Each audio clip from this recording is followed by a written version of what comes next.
मित्रों, ये कहानी जो मैं आपको सुना रहा हूँ, ध्यान से सुनना, क्योंकि बहुत ही अच्छी कहानी है।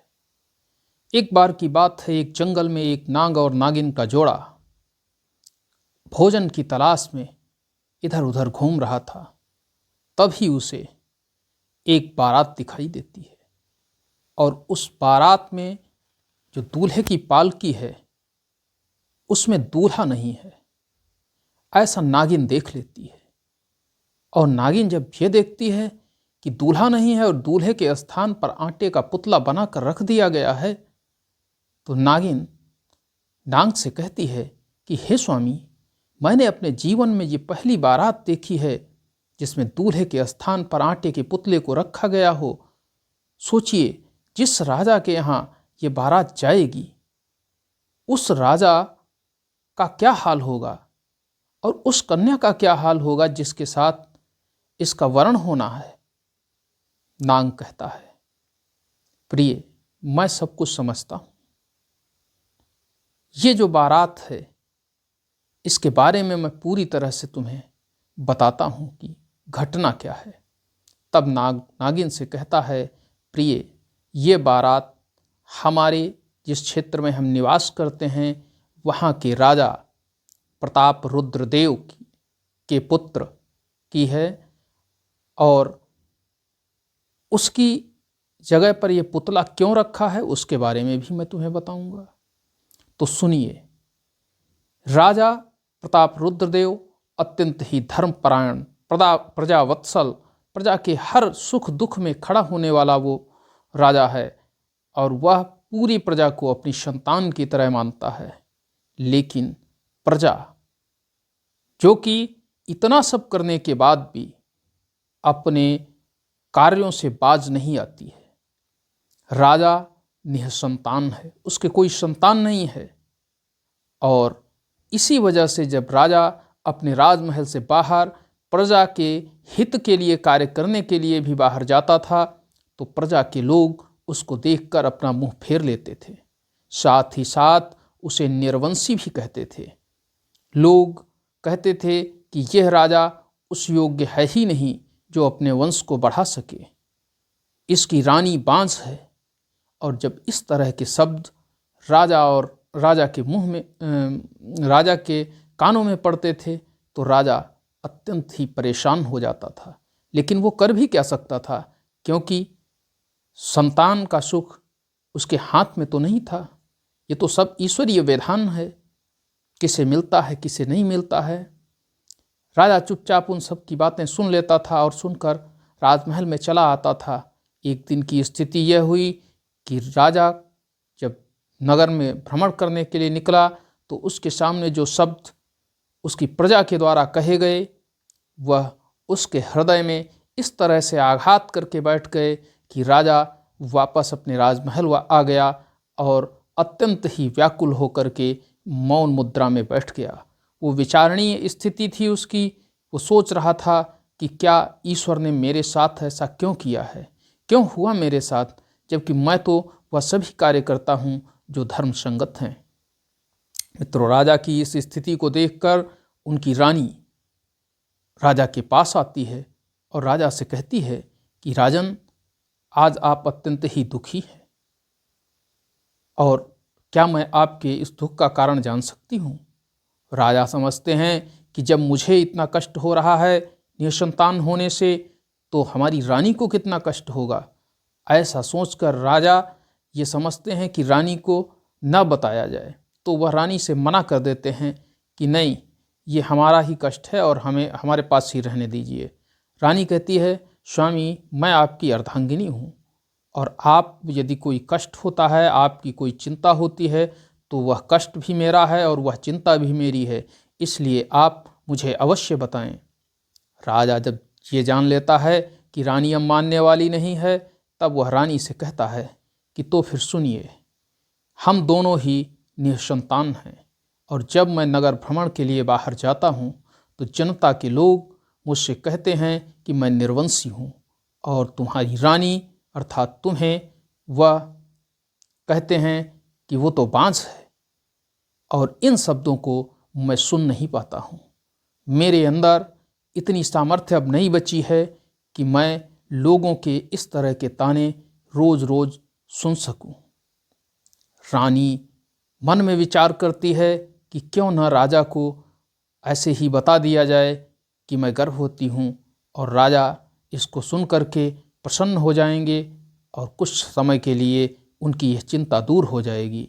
लेकिन रानी को ये पता नहीं था कि झूठ तो झूठ ही होता है। झूठ का सहारा कभी भी जीवन में नहीं लेना चाहिए, क्योंकि यदि जीवन में एक बार भी तुम्हारे द्वारा झूठ बोला गया तो ये निश्चित कर लीजिए कि उस झूठ को छुपाने के लिए हजारों झूठ आपको बोलने पड़ेंगे। रानी ने कुछ समय के बाद राजा को अवगत कराया कि स्वामी, आप पिता बनने वाले हैं, मैं गर्भवती हूँ।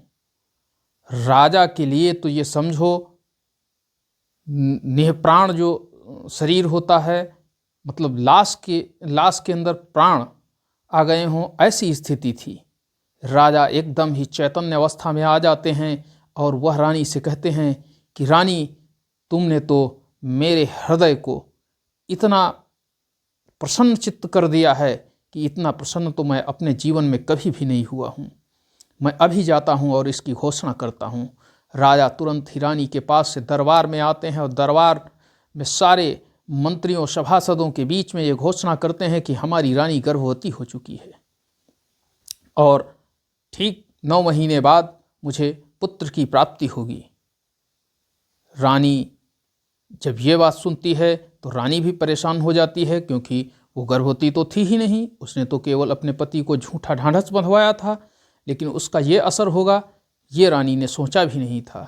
मित्रों, ज्यों ही राजा अपने दरबार में इसकी घोषणा करते हैं त्यों ही पूरे नगर के अंदर ये खबर फैल जाती है कि राजा की रानी गर्भवती हैं और शीघ्र ही राज्य को वारिस मिलने वाला है, अर्थात उत्तराधिकारी मिलने वाला है। जब ये बात प्रजा के लोग सुनते हैं तो प्रजा में भी हर्षोल्लास उत्पन्न हो जाता है।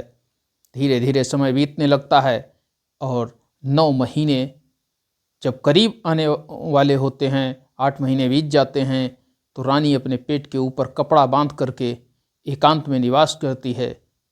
लेकिन रानी हर समय इस चीज़ से चिंतित रहती थी कि अब वह राजा को कहाँ से पुत्र ला कर देगी, क्योंकि वो तो गर्भवती है ही नहीं। इस स्थिति के लिए वह लगातार ईश्वर को बार बार ईश्वर से प्रार्थना किया करती थी, लेकिन ईश्वर भी उसी की मदद करता है जो सत्य का साथ देता है, और रानी ने आज असत्य का साथ दिया था। ईश्वर भी उसकी मदद करने वाला नहीं था। ऐसी स्थिति में रानी ने, जो कि उसकी प्रिय दासी थी, उससे कहा कि हे सखी, इस संकट की घड़ी में तुम तो मेरी मदद कर सकती हो। अब बताओ हम क्या करें। 9 महीने का समय पूरा होने वाला है और हमारे जब गर्भ में बच्चा है ही नहीं तो कैसे हम राजा को देंगे। अब दासी भी चिंतित हो जाती है और वो कहती है, रानी, हम क्या बताएं, इसके लिए तो हमारे पास कोई भी विचार नहीं है, कोई भी उपाय नहीं है। तब रानी कहती है कि ठीक है, तुम हमारी मदद करो और तुम समय पर जा कर के राजा से कहना कि राजा को पुत्र प्राप्त हुआ है। दासी कहती है, ठीक है, मैं कह दूंगी, लेकिन तुम पुत्र लाओगी कहाँ से। तो रानी कहती है, उसके लिए मैं प्रबंध कर लूँगी। और वह राजपुरोहित से मिलती है और राजपुरोहित से कहती है कि आपको जितना भी धन चाहिए उतना धन मैं दूंगी, लेकिन आपको राजा को पुत्र के दर्शन नहीं करने देने हैं। आपको उन्हें बताना है कि यदि राजा पुत्र के दर्शन करेगा तो राजा का भी अनिष्ट होगा और पुत्र का भी अनिष्ट होगा, और फिर राजा दर्शन करेंगे नहीं। पुरोहित भी इस योजना में सम्मिलित हो जाता है। 2-4 दिन 6 दिन के बाद दासी दरबार में पहुंचती है और दरबार में कहती है कि महाराज बधाई हो, महाराज की जय हो, बधाई हो। राजा उसके चेहरे को देखने लगते हैं, उसके मुखमंडल को देखते हैं, जहाँ की अत्यंत ही प्रसन्नता वो दर्शा रही होती है। तो राजा कहते हैं, क्या बात है, किस चीज़ की बधाई है। तो वो कहती है कि हमारे राज्य को उत्तराधिकारी मिल गया है, हमारे राज्य को उत्तराधिकारी मिल गया है। ज्यों ही राजा इस शब्द को सुनते हैं, राजा एकदम से इतने प्रसन्न हो जाते हैं कि वह तुरंत ही अपने गले में जितने भी मणिमाणिक के मुक्ता पहने होते थे वो सबको लुटाने लगते हैं और पूरे दरबार में लुटा देते हैं। मित्रों, दरबार के लोगों के अंदर भी अत्यंत प्रसन्नता थी क्योंकि उनको राजकुमार मिल चुका था। अब राजा दरबार से कुछ समय के बाद फुर्सत होकर के रानी के महल की ओर प्रस्थान करते हैं और वह सोचते हैं कि रानी के पास जा कर के मैं पहले अपने पुत्र के मुखमंडल को देखूं। लेकिन ज्यों ही वह रानी के महल के पास पहुंचने वाले होते हैं तभी उनको राजपुरोहित रोक देते हैं और कहते हैं, राजन, तुम अपने पुत्र को नहीं देख सकते, क्योंकि यदि तुमने अपने पुत्र को देखा तो तुम्हारा भी अनिष्ट हो जाएगा और पुत्र का भी अनिष्ट हो जाएगा, अर्थात दोनों की मृत्यु हो सकती है या किसी एक की मृत्यु हो सकती है। तब राजा कहते हैं कि हे राजपुरोहित, अब हम क्या करें, हमें पुत्र कब देखने को मिलेगा। तब राजपुरोहित कहता है कि जब तक कि पुत्र की शादी नहीं हो जाती है, राजकुमार की जब शादी हो जाएगी तभी आपको दूसरे राजा के यहाँ देखने को मिलेगा, उससे पहले आप उसको नहीं देखेंगे। राजा सोचते हैं कि चलो, अभी तक तो मैं निर्वंशी बोला जाता था, अब कम से कम पुत्र तो मेरे हो गया है, कोई मुझे निर्वंशी तो नहीं कहेगा, मेरी रानी को कोई बाँझ तो नहीं कहेगा।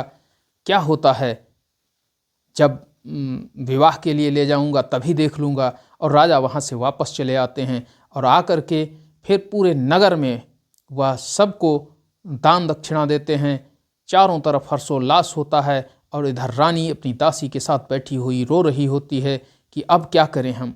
खैर, रानी के दिमाग में आता है कि कम से कम अब 18-19 वर्ष के लिए तो ये टल ही गया है, जब तक 18-19 वर्ष गुजर जाएंगे और उसके बाद जो होगा देखा जाएगा। समय तो गतिमान होता है, समय गुजरता रहता है और धीरे धीरे समय 18 से 19 वर्ष पूरा हो जाता है। और जब 19 वर्ष पूरा होता है समय, तब राजा के यहाँ विवाह के लिए कई रिश्ते आने लगते हैं।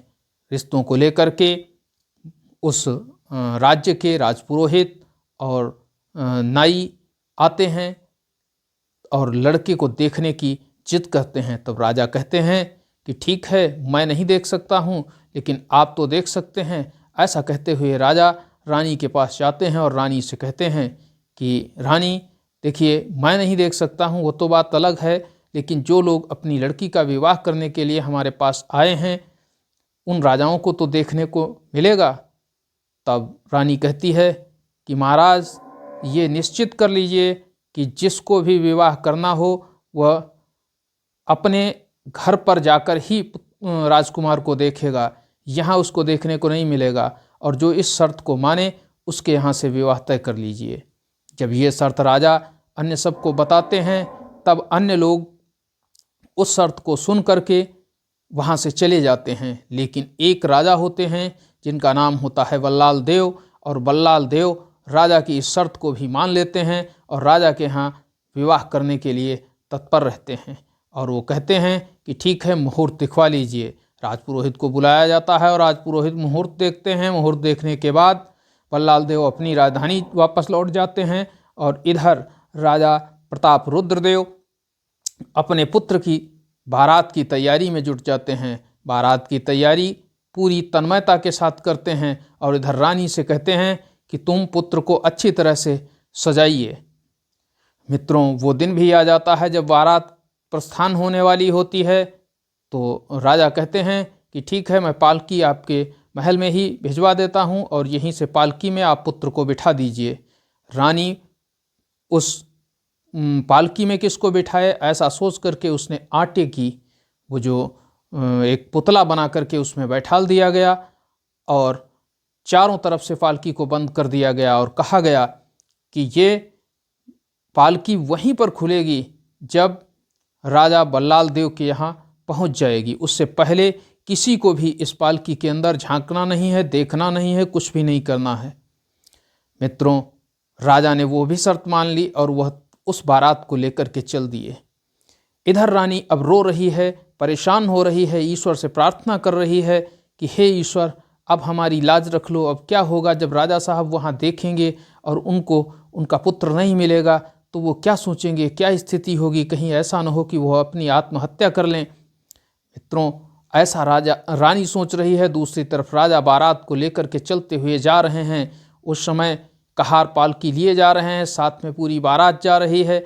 और एक चलते चलते एक जंगल पड़ता है, और वही जंगल जहाँ वो दोनों नाग नागिन है आज बारात को देख रहे हैं, वहीं पर आकर के वह चूँकि थक भी चुके थे तो वहीं पर विश्राम करते हैं। और विश्राम करने के लिए राजा पालकी को एक पेड़ के किनारे रखवा देते हैं, और उसके बाद कहते हैं कि कुछ क्षणों के लिए सब लोग विश्राम कर लो। विश्राम करने के बाद फिर पुनः पालकी उठा करके राजा बल्लाल देव के यहाँ के लिए प्रस्थान किया जाएगा।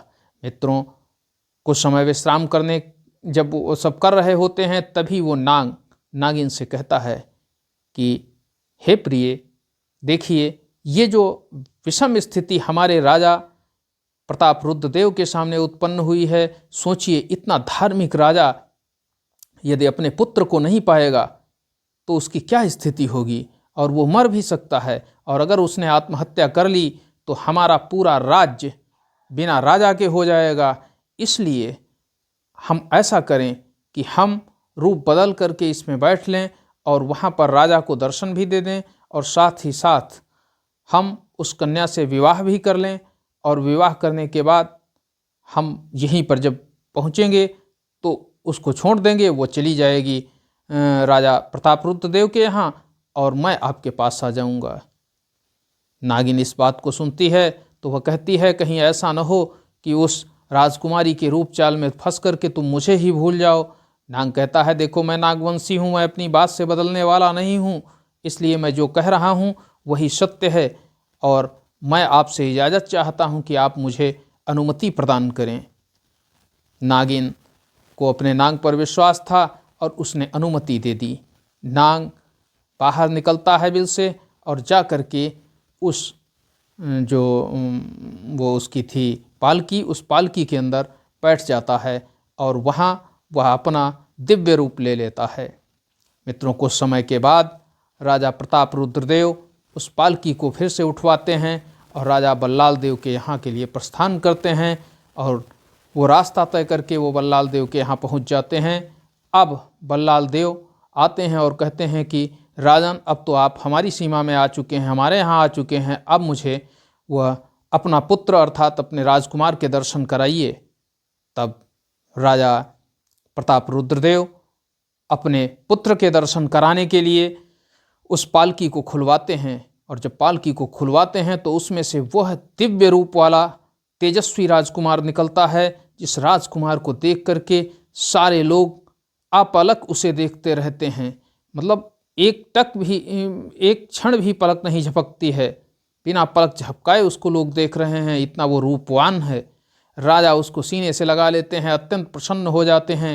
मित्रों, विवाह होता है और वह जो कन्या है वह कन्या भी अत्यंत प्रसन्न हो जाती है, क्योंकि पूरे राज्य में जो बल्लाल देव का राज्य था उसमें ये चारों तरफ खबर फैल जाती है कि राजकुमारी के लिए जो वर आया है वह इतना रूपवान है कि जो भी उसको देखता है देखते ही मोहित हो जाता है।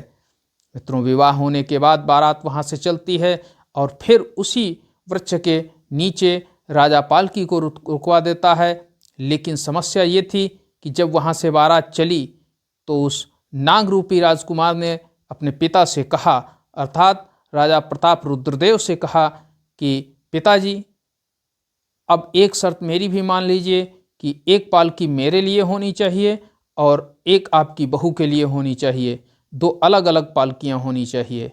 राजा ने पहली बार अपने पुत्र को देखा था, वो भी इतना सुंदर पुत्र देख करके राजा अत्यंत ही प्रसन्न थे। उन्होंने कहा, ठीक है बेटे, मैं तुम्हारी बात को पूरी तरह से मानूंगा, और तुरंत ही दूसरी पालकी की व्यवस्था कराई जाएगी। और दूसरी दो पालकियां बन गईं, एक में दुल्हन थी और दूसरे में दूल्हा।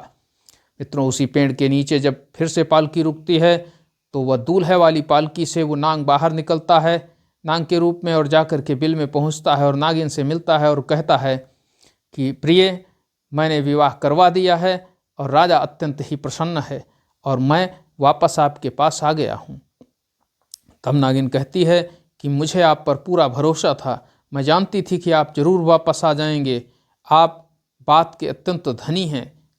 तब नाग कुछ क्षण रुकने के बाद कहता है कि हे प्रिय, मैं ये चाहता हूँ कि जिस कन्या के साथ मैंने वरण किया है और उसको यदि उसके ससुराल में पहुँच करके अपने पति के दर्शन न हो तो वह कितना दुखी होगी। कहीं ऐसा न हो वो आत्महत्या कर ले और राजा प्रताप रुद्रदेव की भी स्थिति ऐसी ही हो जाएगी। तो नागिन कहती है कि नहीं, ऐसा नहीं है, अब आप नहीं जाएंगे। अब एक बार आप जाकर के उनकी इज्जत बचा चुके हैं, अब अगली बार आप नहीं जाएंगे। लेकिन नाग बार बार उनको समझाता है और कहता है, मैं नागवंशी हूँ, आपको क्या मुझ पर संदेह है? क्या आपको मेरी बातों पर विश्वास नहीं है? अपने पति से अनन्य प्रेम करने के कारण नागिन नाग से कहती है, आपको आज्ञा है, लेकिन ज़्यादा समय मत रुकना, 3 दिन का ही समय मैं आपको दे रही हूँ। ऐसा कहते हुए वो नाग को एक बार फिर से विदा कर देती है और नाग जा कर के उसी राजकुमार की पालकी में राजकुमार बनकर बैठ जाता है। मित्रों, नाग जब पालकी में बैठ जाता है, राजा तभी पालकी को राजमहल की ओर ले चलने के लिए इशारा करते हैं और तुरंत ही कहार उसमें जुत करके उसको अपने नगर की ओर लेकर चल देते हैं। जब घर पर पहुंचते हैं, अब इधर रानी की स्थिति ये थी कि उधर पालकी जा रही थी राजा बल्लाल देव के यहाँ और इधर रानी मंदिर के अंदर ईश्वर से लगातार प्रार्थना कर रही थी, रोई जा रही थी, आंसू बहाए जा रही थी, क्योंकि उनको तो पता था कि पालकी से पुत्र निकलेगा ही नहीं और तब राजा की क्या स्थिति होगी। और वो ईश्वर से कहती थी कि हे ईश्वर हमारी रक्षा करें, हे ईश्वर हमारी रक्षा करें। आज रानी पूर्ण निष्ठा के साथ ईश्वर को का ध्यान कर रही थी। तो जब घर पर पालकी राजकुमार और उन जो बधू थी उसकी पहुंचती है, आकर के पालकी खोली जाती है तो उसमें से जो राजकुमार निकलता है वो दिव्य रूप लिए हुए होता है और साथ ही वह जो बधू आती है वह भी अत्यंत ही रूपसी होती है। रानी की तो खुशी का ठिकाना नहीं था। रानी आज सब कुछ भूल करके ईश्वर को धन्यवाद दे रही थी, क्योंकि वो जानती थी कि ये ईश्वर का ही किया धरा है, क्योंकि ईश्वर के द्वारा ही जो मुझे आशीर्वाद प्रदान किया गया है उसके द्वारा ही पुत्र मुझे मिला है, और वह भी इतना रूपवान पुत्र। मित्रों, समय गुजरने लगता है। नाग 1 दिन रुकता है, 2 दिन रुकता है और धीरे धीरे उस राजकुमारी के प्रेम जाल में फंसने लगता है। समय आगे बढ़ने लगता है। उधर नाग समय को भूल चुका था और इधर नागिन के लिए एक एक पल हजारों वर्षों के समान गुजर रहा था। धीरे धीरे समय बीतता जा रहा था। 1 महीने का समय बीत गया। जब 1 माह का समय बीत गया और फिर भी नाग वापस नहीं आया तो नागिन अत्यंत ही क्रोधित होने लगी। और क्रोधित भी न हो तो करे क्या? तो उसने सोचा कि अगर मेरे साथ इस तरह का दुर्व्यवहार हुआ है, मेरे साथ इस तरह का कपट किया गया है, तो मैं राजा प्रताप रुद्रदेव की बहू को जीवित नहीं छोड़ूंगी और साथ ही साथ मैं अपने पति के भी प्राण ले लूँगी। ऐसा सोचते हुए वह उस जंगल से राजा के राजमहल की ओर प्रस्थान करती है।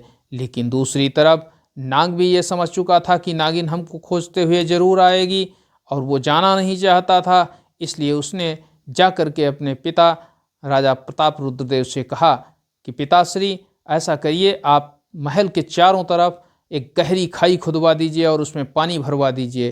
राजा ने कहा, बेटे इसकी क्या आवश्यकता है, ये क्यों कह रहे हो? तो कहता है, ये सुरक्षा की दृष्टि से है। राजा ने सोचा कि हो सकता है राजकुमार बड़ा हो चुका है और वो भी कुछ अपना दिमाग लगा रहा हो, इसलिए राजा ने कहा ठीक है। और राजा ने अपने महल के चारों तरफ गहरी खाई खुदवा करके उसमें पानी भरवा दिया। मित्रों, इधर राजकुमार तो निश्चिंत हो गया, क्योंकि वो जानता था कि इस पानी से होकर के नागिन आ नहीं पाएगी। और नागिन जंगल से महल की तरफ जब आती है तो देखती है कि महल के चारों तरफ गहरी खाई खुदी है और उसमें पानी भरा हुआ है। नागिन कहती है, अच्छा, ये तो हमारे ना आने के लिए ये प्रबंधन किया गया है जिससे हम महल में ना प्रवेश कर पाएँ।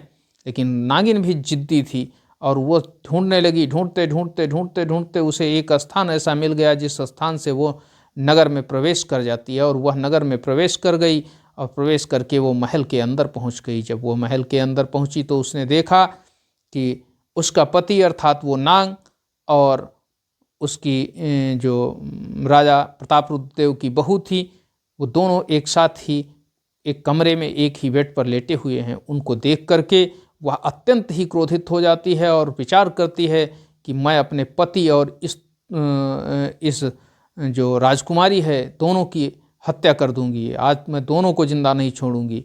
लेकिन फिर वह विचार करती है कि भले ही मेरा पति अपनी बात से बदल गया हो, लेकिन सोचिए कि अगर वो मेरे से दूर होकर के इसके साथ रहना स्वीकार कर चुका है तो ज़रूर वह इससे अनन्य प्रेम करता होगा, और यदि प्रेम करता होगा और मैंने इसके प्राण ले लिए तो वह भी ऐसा न हो कि अपनी आत्महत्या कर ले और उसकी आत्महत्या से मेरा तो सुहाग ही उजड़ जाएगा। ऐसा सोचते हुए उसने कहा कि अब हम क्या करें और क्या न करें। कुछ क्षण सोचने के बाद उसके मन मस्तिष्क में एक ऐसा विचार आया, और वो विचार था कि वह अपने ही प्राणों को दे देगी। अब ना ही नाग समझ पा रहा था कि क्या हो रहा है, और इधर नागिन। अब वहीं जो पलंग था, पलंग के पास में ही एक लकड़ी रखी हुई थी, और उस कठोर लकड़ी के ऊपर अपने फन को पटक पटक करके अपने प्राण दे देती है। मित्रों, सुबह के समय वो जो राजबहू थी वह तो उस कक्ष से बाहर चली जाती है, और वो ये नहीं जान पाती है कि क्या यहाँ घटना घटी है।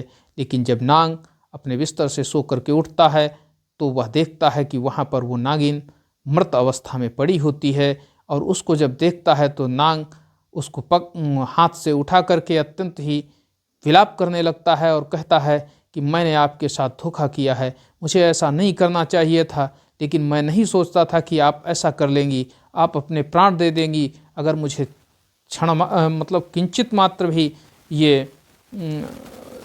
एहसास होता कि तुम ऐसा करोगी तो मैं कभी भी यहाँ नहीं रुकता, मैं तुम्हारे पास ही आता, और मुझसे गलती हुई है, मुझे क्षमा कर दो, मुझे क्षमा कर दो। मित्रों, जो कुछ होना था वो तो हो ही चुका है, इसलिए हमारे पुरखों ने कहा है कि 3 चीज़ें कभी किसी को नहीं देनी चाहिए। अर्थात पहली, किसी भी महिला को अपने पति को किसी दूसरी महिला को नहीं देना चाहिए, क्योंकि उसके वापस आने की संभावनाएं बहुत कम होती हैं। दूसरी चीज़, अपने मेहनत से कमाए हुए धन को भी किसी दूसरे निर्धन व्यक्ति को नहीं देना चाहिए, क्योंकि उसके भी आने की संभावनाएं बहुत कम होती हैं। और तीसरी चीज़ है वह है कि मूर्ख व्यक्ति को कभी भी ज्ञान नहीं देना चाहिए, क्योंकि यदि आप मूर्ख व्यक्ति को ज्ञान दोगे तो उसका तुम्हें ही नुकसान होगा। मित्रों, कहानी का जो आशय था वो आपके सामने आ गया है। अब हम कहानी को विराम देते हैं, मिलते हैं अगले दिन एक नई कहानी के साथ। तब तक के लिए जय हिंद, जय भारत।